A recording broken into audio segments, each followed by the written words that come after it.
কেউ এখানে জায়গা প্রতিষ্ঠা করতে পারবেন না। সংগ্রামী বন্ধুরা, জনগণ জেগে আছে, জনগণ চেতে হয়ে আছে, জনগণ রাজপথে আছে।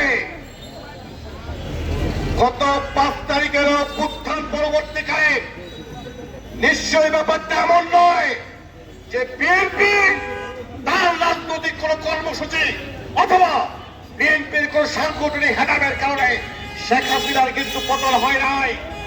পতন হয়েছে সারা বাংলাদেশের সকল মানুষের আন্দোলন সংগ্রামের কারণে।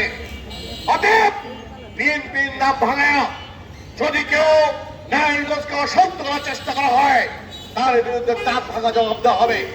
সংগ্রামী বন্ধুরা, এ পর্যায়ে বক্তব্য রাখবেন গণতন্ত্র মঞ্চের নারায়ণগঞ্জ জেলার সমন্বয়ক, বিপ্লবী ওয়ার্কার্স পার্টির নারায়ণগঞ্জ জেলার সভাপতি, আজকের সভার সভাপতি জনতা কমরেড মাহমুদ হোসেন।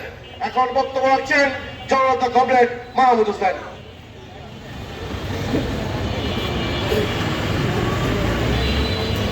নারায়ণগঞ্জ জেলা গণতন্ত্র মঞ্চের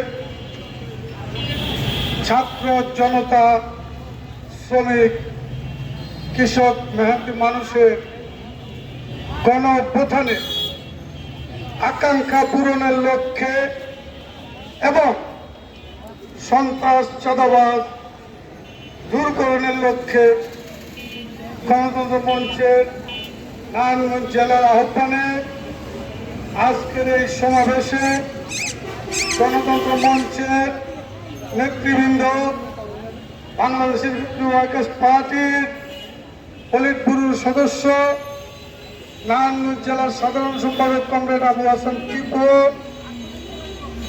গণসংহতি আন্দোলনের নির্বাহী সমন্বয়ক অঞ্জন দাস, জেএসডি নারায়ণগঞ্জ মহানগর সভাপতি মোতালেব মাস্টার